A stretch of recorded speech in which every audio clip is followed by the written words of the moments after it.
Well, hello and welcome to Hope Mentoring's Marysville specific practice guide around policies and procedures and mentoring in the Marysville School District. Today, I'm excited to introduce you to, if you haven't met yet, our mentor liaison, Larissa Koenig. Larissa is with Marysville School District and serves as kind of the connection point between our students and our mentors, and has all the information that you need in order to be successful inside the Marysville School District as it relates to their policies, procedures, and all of the things around student safety. So I'm excited to bring her in here. This is Larissa. Larissa, it's good to see you. Hi, Welcome to the call. And we are just going to turn it over to you for a kind of an overview of all the things that we need to know about mentoring. Great. Well, thank you for joining me today, and thank you for being interested in mentoring with the Marysville School District. And if you are a Marysville School District mentor, you have received an email with an information packet regarding all the information I'll be going over today regarding policy and procedure and some of the common indicators of child abuse and neglect, as well as some motivational interviewing training. And if you look at that packet, on the front will be the agenda as we go through. And if Ryan, you can move me to the order of what we're going to go through today for training. So the first thing is your applicable policy procedure. And if you pull that out, it will say that at the top of your packet. It should be the first bit of forms that you received in your email. And as we go through this, I'm just going to hit the bullet points. And if you have any questions, please feel free to email me or call me, and I can discuss this a little bit further if you have any concerns about what the policies are. So the first thing is just regarding volunteers, which you are classified as a volunteer. And so if you've made it to this point already, you have already gone through the screening process and the initial training process as far as the overview of what is expected of a mentor in the Marysville School District for participation. And you've also completed your criminal background check. So that is the first part that is critical for being a volunteer with the Marysville School District, is that appointment approval process. The next piece is the accountability piece and the supervision. And so as you've already been informed, the way that we go about mentoring in the Marysville School District at this time is over the Zoom platform. And we will provide you with those recurring links, and you will only be contacting your student during that time. And that will be a monitored time where I will be in the background. I'll be off camera, but I will have audio on the entirety of the session that I pop in and out of, just to replicate what it would be like if you were in the school and sitting in the common area where you would have teachers or other students or other professionals going by, to increase your sense and the student's sense of safety, to make sure that everything feels comfortable and everyone's confident that there are no inappropriate things being said. So that would be the first piece of that. The second is that there is a session log that you'll see in there, which is simply for your convenience. You do not have to use the session log. It is very helpful during the sessions to write down notes later to help jog your memory when you come back to the session the next week, to be able to pick up where you left off, or if your mentee student has shared something with you that you want to come back and revisit. Those logs are very helpful. And I will also be here all the time to contact for any sort of questions around any supervisory issues or any concerns that you have for the student. The next piece of the policy regards confidentiality and freedom of conscience. So if you look at that form regarding the practice of confidentiality, you are expected as the mentor to keep all the information in that session private between you and the student unless there is a concern. And we'll talk about that a little bit more when we talk about the CPS. And the freedom of conscience means that we are just expecting you to be primarily a listener, and that you are not to espouse any of your own personal political or religious beliefs as to proselytize the student, but simply to just listen and have courageous conversations around the topics that the student brings up. The next section regards drug-free schools, the community workplace, and prohibited behavior.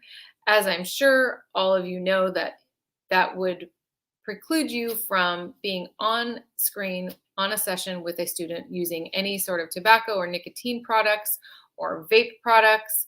Also, we have an expectation that all of our volunteers participate sober-minded, so no drugs or alcohol in your system while you're participating with the mentee. The next one is regarding sexual harassment, and all of that is just regarding the federal and state laws around that, and you can go through that at your leisure. Also, the complaint process, it goes through the informal, formal process if there is a complaint for any sort of sexual harassment or any sort of abuse that you feel that has occurred to you during this time. And so there's a complaint process that has a form in there that you can contact me if that happens. And please contact me immediately if you have any sense that anything like that has occurred. And then we will go over that together and complete that form process and get that turned in. Also, then we go to, I believe, Ryan, we can move into the common indicators and mandated reporting. So as a volunteer with the Marysville School District, unless your job requires you to be a mandated reporter, you would not be a mandated reporter other than to mandate, you would be mandated to report to me.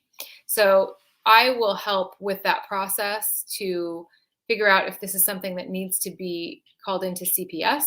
And typically we do ask that the person that has observed or heard whatever the concern is regarding child abuse or neglect, that they are the ones to call that into CPS, because first-handed information is best. However, we also want to preserve your relationship between your mentee and yourself. And so that is where I come in, and I'm happy to assist with that process and can make the report if it's determined that that report needs to be made. Also, we let your student know in the very first informational and then again in your first introduction session with your mentee, we let them know that we are mandated reporters at the school district. And if the student chooses to share something that should need to be shared with the Child Protective Service, then they are informed that we assume that if they're sharing that information with you, that they are seeking assistance. And so if you switch now, Ryan, to the common indicators form, you will all see this in your packet also.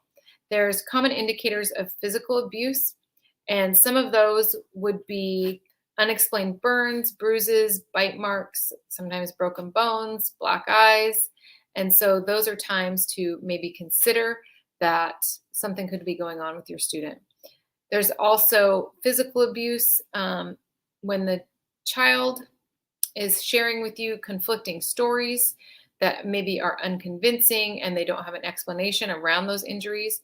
You do not have to ask, but sometimes students will start to share information ahead of time about why they may have a black eye, why they may have fading bruises. And so that information will be helpful for you to just jot down and keep towards the end of your session. Unless there's a situation where, the child is in imminent risk of harm at that time, you can go ahead and finish your session and follow up with me after regarding any concerns that you've seen regarding any physical abuse. Common indicators of neglect. You want to consider that there's a possibility of neglect of the child. If your student's frequently absent from school and not attending the sessions, that could be something. I will also be aware of that since these are Zoom sessions and you won't be going to the school. Often if you hear things about the child saying that they're hungry, if you notice that your student looks like they haven't had access to proper hygiene, or their clothing looks like it hasn't been changed for a long period of time, or if the students say anything about any of their family members struggling with any sort of drugs or alcohol, if the student feels like they aren't safe, sometimes students may say that. They may share information with you about things that are said to them, which would be an indicator of emotional abuse or neglect is possible.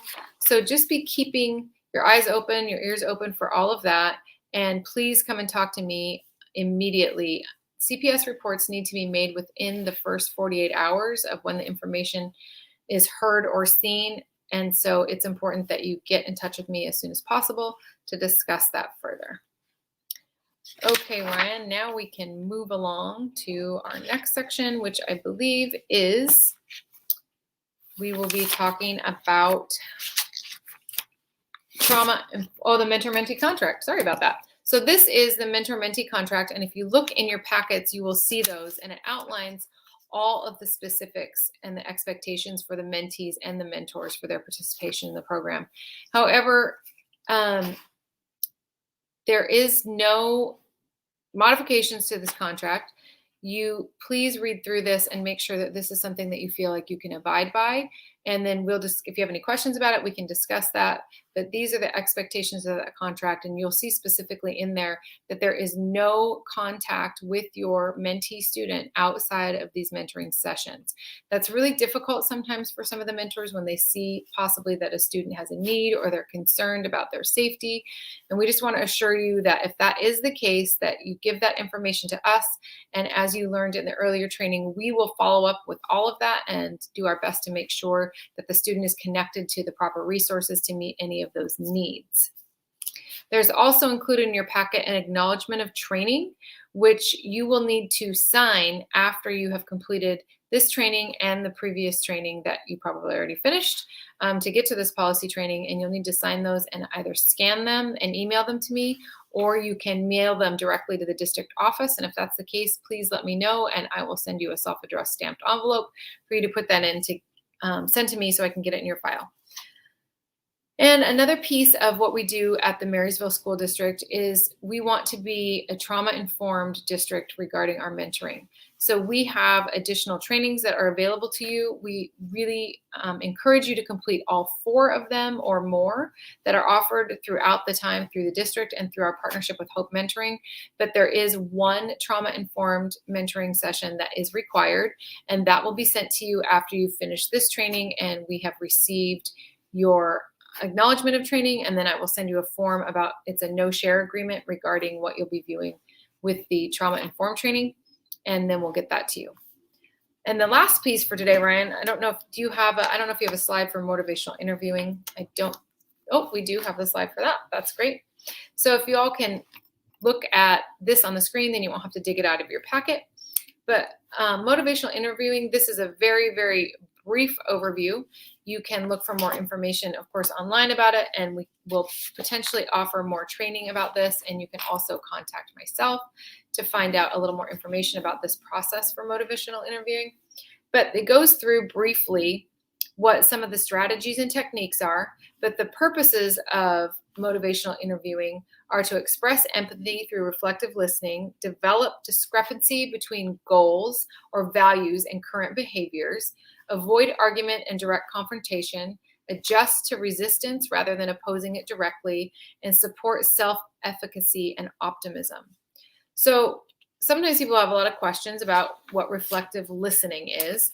And reflective listening is simply just kind of echoing back to the student what you believe that they've heard.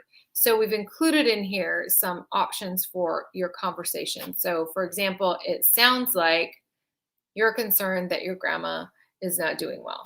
It seems as if you're saying that you're struggling with your English teacher and not understanding what all the assignments are. I get the sense that you aren't enjoying sports this year.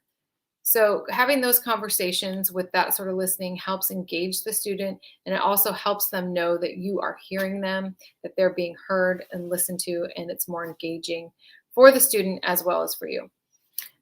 There's also normalizing, asking permission, affirmations, open-ended questions, and those are all listed out for you. And again, I don't want to read through all of those. You can read through those on your own time. And again, I'm happy to have you contact me. I'm happy to have practice conversations if you'd like to start to incorporate those pieces. But these are all really good tools to assist in that process with getting to know your student. It's not really interviewing. It sounds like it's interviewing, but you're not doing that in the sense of a traditional interview. You're just, the motivational piece of it is to try to engage the student in ongoing conversation.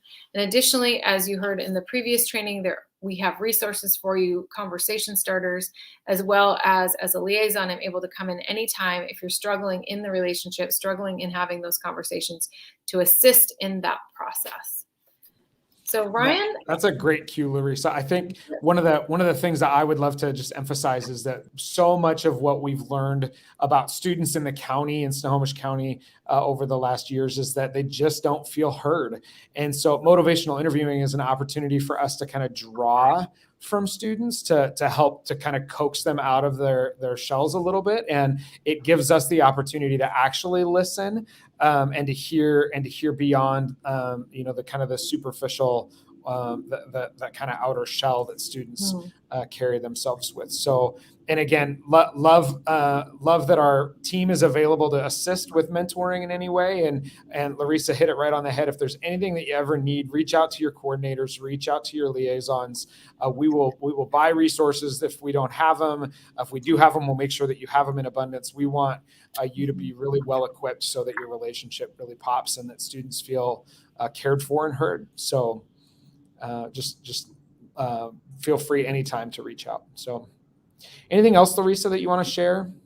The last piece is just, I don't know if I mentioned the mentor practice guide. And so just making sure that you have that resource.